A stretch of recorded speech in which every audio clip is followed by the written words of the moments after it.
కోరిక కోరుతున్నాను, మీకు చాలా చిన్నదే అన్న. రాజన్న సిరిసిల్ల జిల్లాలో మాకు ఎస్సీలకు సంబంధించి మాదిగ జాతికి సంబంధించి ఒక 2 ఎకరాల స్థలం ఉందన్న.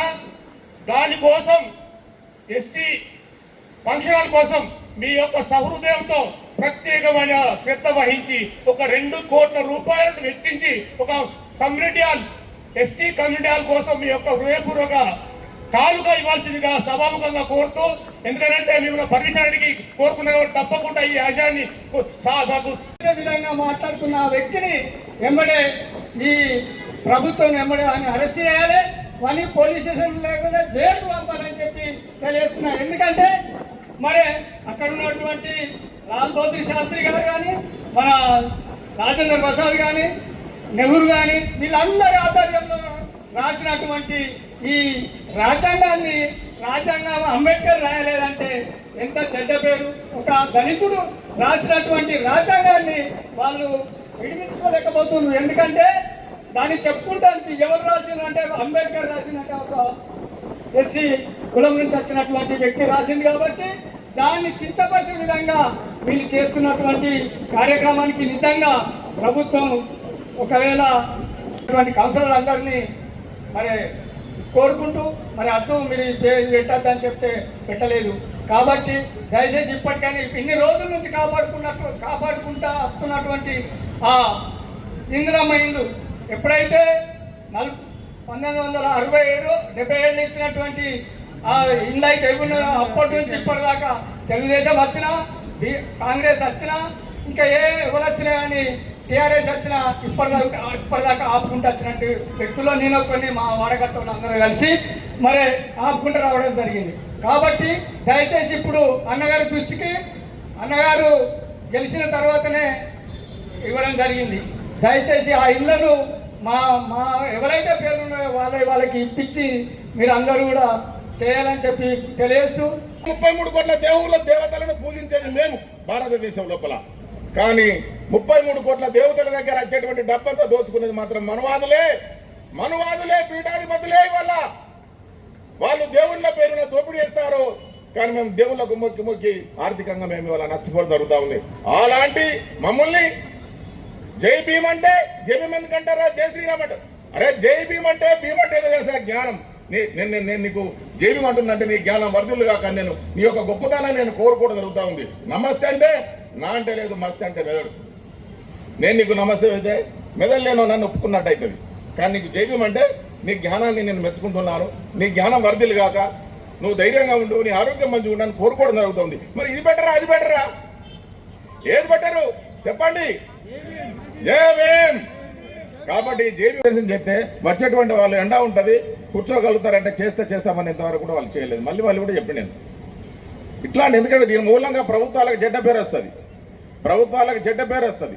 మీ ఏ డిపార్ట్మెంట్ అయితే బాధ్యత తీసుకున్నదో ఆ డిపార్ట్మెంటు బాధ్యత వహించి తూచా తప్పకుండా ప్రజల మన్ననను పొందేటట్టుగా వ్యవహరించాలి. కాబట్టి ఆ సోషల్ డిపార్ట్మెంట్కి సంబంధించినటువంటి వాళ్ళు ఆ బాధ్యత మునుముందు అట్లా ప్రవర్తించకూడదని కూడా నేను చెప్పడం జరుగుతుంది మిత్రులారా. అదే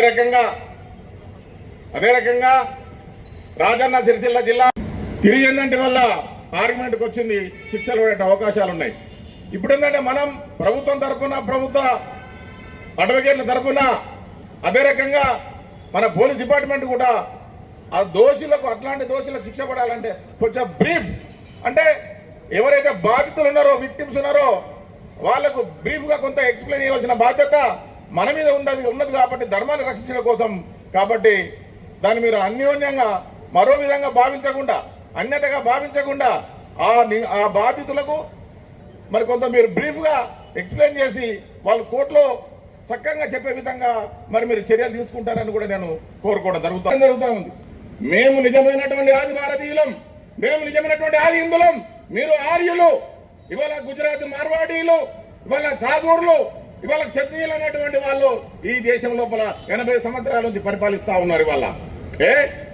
ఇవాళ గుళ్ళకు రానియకపోతే, బళ్ళకు రానియకపోతే, దగ్గరికి రానియకపోతే వానికి తెలుసు తెలియకో జనం మధ్య వానికి చదువు అసాధ్రమ చదువు కూడా రానియకపోయి లేకపోతే ఎందుకని వెలివేసిరి. మరి వెలివేసినప్పుడు వాడు అరే బాబు నేను చదువు చెప్తానని ఎవడో ఒక పాస్టర్ వచ్చి చదువు చెప్పిండు, ఎవడో ఆవిడ దగ్గర తీసుకున్నాడు దేవుడు అనిపెట్టిండు. మనకి ఇది మతం అని తెలియదు, నా బితం అని తెలియదు. వాళ్ళకు జ్వరం వచ్చిందట, యేసు ప్రభువుకు దండం పెడితే ప్రార్థన చేస్తే పోతుందని వాడు చెప్పాడు. అంటే ఆ మొక్కిన పాపానికి వీడు క్రైస్తవులు చేరిండు కాబట్టి వీనికి దళితునికి సంబంధించినటువంటి రిజర్వేషన్లు వల్ల రద్దు చేస్తున్నామని సుప్రీంకోర్టు న్యాయమూర్తి చేత మనువాదులు వల్ల నరేంద్ర మోడీ ఇవాళ మన హక్కుల్ని కాలరాసి వేసి ఇవాళ తప్పుడు తీర్పు ఇచ్చడం జరిగింది. వల్ల ఖబర్దార్ నరేంద్ర మోడీ అని కూడా ఈ స్టేజ్ ఈ వేదిక ద్వారా మేము చేయడం జరుగుతా ఉంది. వల్ల మాకు జీవించే హక్కు లేదా? మరి మొట్టమొదటిసారిగా నీ వర్గాలకు సంబంధించినటువంటి వాళ్ళే క్రైస్తవులు స్వీకరించారు, వాళ్ళని వెలివేశావా? నీ వర్గానికి సంబంధించినటువంటి వాళ్ళు ఈ దేశంలో ఇస్లాంను తీసుకొచ్చారు, వాళ్ళని వెలివేశారా? కాశ్మీరాజు ఎవడు? ప్యూర్ బ్రాహ్మణ్. అదే రకంగా మహమ్మద్ అలీ జిన్నా ప్యూర్ బ్రాహ్మణ్. ఈ ఇండియా నుంచి పాకిస్తాన్ విడిపోతే నేను ముస్లిం స్వీకరించి ఈ పాకిస్తాన్కు నేను రాజైనటువంటి వాడు. అంటే మీరు అవకాశవాదం కోసం అనేక మతాలకు పరకాయ ప్రవేశం చేస్తారు.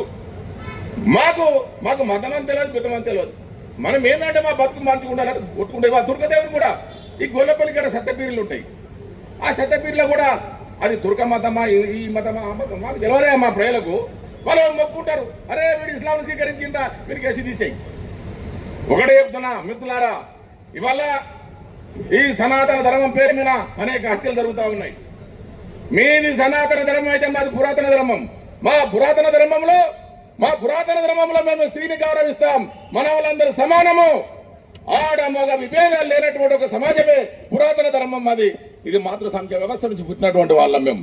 మా వారసులే గౌతమ బుద్ధుడు, అశోక చక్రవర్తి, మహాత్మా జ్యోతిబాపులే, డాక్టర్ బాబాసాహెబ్ అంబేద్కర్ గారు, సావిత్రిబాయి ఫులే.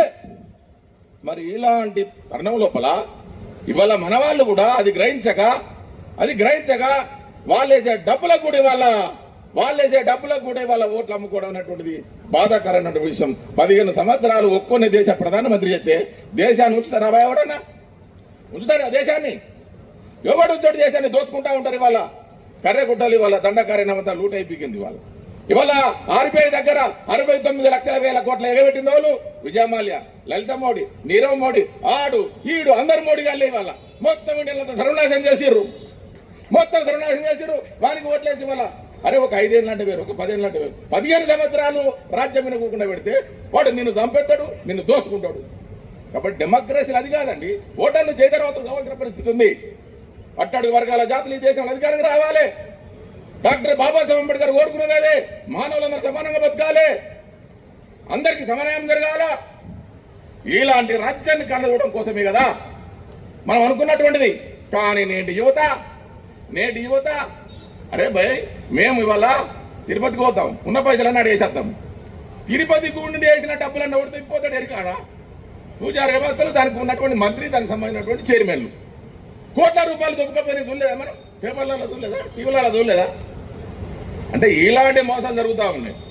వారికి విజ్ఞప్తి చేస్తాం. ఈ వేదిక మీద ఈ 2 విషయాలు చెప్పాల్సిందిగా నేను కోరుతూ, ప్రధానంగా చాలా సంవత్సరాల నుంచి సిరిసిల్లలో ఉన్నటువంటి మరి సముద్రమే పక్కన ఉన్న మరి తాగడానికి నీళ్ళు అన్న పరిస్థితి ఉంది. పక్కనే వాగుంది, ఇసుక తీసుకుపోదామంటే మరి ఇబ్బంది ఉంది. అదే స్మగ్లర్లు కొట్టుకోవడానికి ఎలాంటి ఇబ్బంది లేదు. కానీ స్థానికులు మరి వాడుకోవడానికి అనేకమైనటువంటి నిబంధనలు పెట్టి చాలా ఇబ్బందులు పడుతూ ఉన్నారు. మరి అటువంటి విషయంలో చాలను కట్టి మరి తీసుకోవడం అంటే సామాన్యులకు ఇబ్బందికరంగా ఉంటుంది. ఆ ఇసుక విషయంలో కూడా ఆ పాలసీ విషయం మరి చర్చించి దానిలో తొందరగా అంటే ఈజీగా సామాన్య ప్రజలకు ఇసుక దొరికే విధంగా మీరు చేయాలని చెప్పి ఈ సందర్భంగా విజ్ఞప్తి చేస్తూ ఇంతకుముందు చెప్పినట్టు ఇల్లంత గుట్టలో ఎవరైతే న్యాయపరంగా ఆయనకు చట్టబద్ధంగా అన్ని హక్కులు ఉన్నాడు కానీ మరి అతని అప్లికేషన్ తీసుకొని అతని మీద కేసు చేద్దామని చెప్పి వేధించేటువంటి సంఘటనలు జరుగుతూ ఉన్నాయి. వీటిని వెంటనే అధికారుల దృష్టికి తీసుకెళ్తా ఉన్నాం. వాటిని పరిష్కరించాలని చెప్పి ఇంకా చిన్న చిన్న సమస్యలు ఉంటే కూడా ఎవరైనా వస్తే వెంటనే అది దరఖాస్తు తీసుకొని రిసీవ్డ్ కాపీ ఇచ్చే విధంగా మీరు చర్యలు తీసుకోవాలని చెప్పి ఈ సందర్భంగా విజ్ఞప్తి చేస్తూ నాకు ఈ అవకాశం ఇచ్చిన ప్రతి ఒక్కరికి జేబీలు తెలియజేస్తాను. ఉన్నటువంటి సెంటిమెంట్ మరో ప్రాంతం లేదు. అయినా అన్ని వర్గాల ప్రజలు, అన్ని ప్రాంతాల అభిప్రాయం, అన్ని కులాలు, అన్ని మతాలకు సంబంధించినటువంటి వారి యొక్క ఆలోచనకు అనుగుణంగా ఒక్కో గొప్ప గ్రంథాన్ని రచించినటువంటి డాక్టర్ బిఆర్ అంబేద్కర్ గారికి ఈరోజు మన నివాళులు అర్పిస్తూ వారి ఆలోచన తీసుకొని ముందుకు పోయేటువంటి కార్యక్రమాన్ని చేసేటువంటి బాధ్యతను మనం అందరూ కూడా యువత ఈరోజు తీసుకోవాల్సిన బాధ్యత అవసరం ఉందన్నమాట. అనేక సందర్భాలు కూడా చెప్పినాం. ఈరోజు బహుజనులకి రాజ్యాధికారం దక్కాలని చెప్పినటువంటి వారి ఆలోచనతో ముందుకు పోయే వాళ్ళు వారితో మాట్లాడినప్పుడు చేసే ప్రయత్నంలో లోపం లేకుండా జరుగుతూ ఉంది. కోర్టులో వ్యవహారం ఉంది కాబట్టి దానికి అనుగుణంగానే ముందుకు పోతూ ఆ కుటుంబాలకు ఏం చేయాలని చెప్పి ఇటీవలనే అసెంబ్లీలో లక్ష్మణ్ కుమార్ గారు వారితో మాట్లాడిన మాటలు కూడా గుర్తు చేసే ప్రయత్నం చేస్తూ వారందరూ కూడా బహుశా మీకు చెప్పుంటారన్నమాట. ఈరోజు మిత్రులు రాహుల్ గారు మాట్లాడినప్పుడు రఘుడు దగ్గర ఉన్న అంశం కలెక్టర్ గారు కేంద్రంలో ఉన్నటువంటి నేతన్న సమస్యలు కానీ, సిరిసిల్ల జిల్లా ఉన్నటువంటి రైతన్న సమస్యలు కానీ, సిరిసిల్ల జిల్లా ఉన్నటువంటి అన్ని అనగారిన వర్గాలకు సంబంధించి అన్ని వర్గాల ప్రజల అభివృద్ధి కోసం ఈ ప్రభుత్వం పనిచేస్తుందో లేదా అని ఆలోచిస్తే ఈ 2 ఏళ్ల 3 నెలల్లో సుమారు 1000 కోట్ల రూపాయలతో అభివృద్ధి పనులు జరుగుతున్నాయి మిత్రమే. ఈ రాజన్న సిరిసిల్ల జిల్లాలో చెప్తా ఉన్నా. ఈ రోజు అన్ని ప్రాంతాలకు సమానంగా చూడాలని చెప్పిన లక్ష్యంతోటి ఈ ప్రభుత్వం ముందుకు పోతుంది. రేవంత్ రెడ్డి సర్కారు ముందుకు పోతుంది. ఎక్కడ ఏ అవసరం ఉన్నా తప్పనిసరిగా ప్రభుత్వం దృష్టికి తీసుకోరండి. ఆ సమస్యల పరిష్కారం కోసం మీ బిడ్డలంగా, మీ సేవకులంగా మేము పనిచేస్తామన్న మాట సందర్భంగా తెలియజేస్తూ ఈరోజు మీరు ఇచ్చే సూచన సలహాలను తప్పనిసరిగా తీసుకుంటాం. వాటి అమలుకు మేము ప్రయత్నం చేస్తామన్నమాట. ఎంతమంది మిత్రులు మాట్లాడినప్పుడు ఇల్లంతా కుంటమండలం రామోజుపల్లి ఉంటే ఫ్రీ అన్నం ఈరోజు 200 యూనిట్లు కాల్చుకునేటువంటి వారందరూ కూడా ఉచితమైనటువంటి కరెంట్ అందుతూ ఉంది. ఈరోజు ఆడపిల్లలు ఆర్టీసీ బస్సులో ప్రయాణం చేసినటువంటి వారి యొక్క లెక్క చూస్తే 10,000 కోట్ల రూపాయలు ఆదా అయింది ఈ 2 సంవత్సరాల 3 మాసాల్లో. మూడోది రైతులందరికీ కూడా రుణమాఫీ 2 లక్షల అన్నం 25 లక్షల 25,000 కుటుంబాలకు 20,650 కోట్లు. అంతేకాదు రైతు రుణమాఫీతో పాటు రైతు భరోసా 9 రోజుల్లో 9 కోట్లు విడుదల చేసినాం. మొన్న రోజు ఒక ఎకరానికి సంబంధించిన వారికి ఇచ్చినాం. 45 రోజుల్లో మిగతా అందరికీ కూడా ఇచ్చేటువంటి కార్యక్రమం చేస్తా ఉన్నాం. దాంతో పాటు అర్హులైన వారందరికీ ఆ 10 ఏళ్లలో 10 రేషన్ కార్డు సందర్భం అయితే ఈరోజు 10 రేషన్ కార్డు రాని పరిస్థితి అయితే రేషన్ కార్డు ఇచ్చినాం. సన్న బియ్యం ఇస్తా ఉన్నాం. ఇందిరా మిల్లు 4,50,000 నియోజకవర్గానికి 3,500, సిరిసిల్లకు కూడా 3,500 వేలతో కలుపుకొని ఇచ్చుకున్న వారికి 5 లక్షల రూపాయలు ఇచ్చేటువంటి కార్యక్రమం. ఈ విధంగా పేదలందరూ కోరుకున్నటువంటివి 6 డిమాండ్లో 5 ప్రధానమైనవి అమలు చేసుకుంటూ ముందుకు పోతున్నాం. మరొక డిమాండ్ కూడా ఏదైతే పెన్షన్ సంబంధించిన అంశం ఉందో అది చేసుకున్నది ఉంది. రాష్ట్ర ఆర్థిక పరిస్థితి బాగలేదు కాబట్టి ఒకటి తర్వాత ఒకటి చేస్తుందని చెప్పి ప్రజలకు ఇచ్చిన హామీ మేరకు ఈ 5 గ్యారెంటీ అమలు చేసుకున్నాం. 6వ గ్యారెంటీ కూడా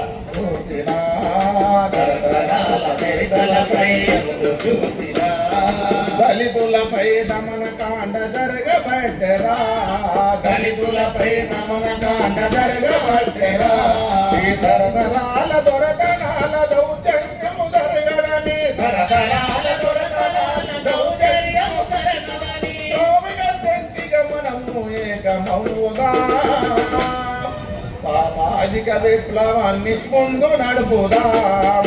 అందుకో అమరుడా అంబేడ్కర్ జోహారులందుకో, అమరుడా అంబేడ్కర్ జోహారులందుకో, అమరుడా అంబేడ్కర్ జోహారులందుకో.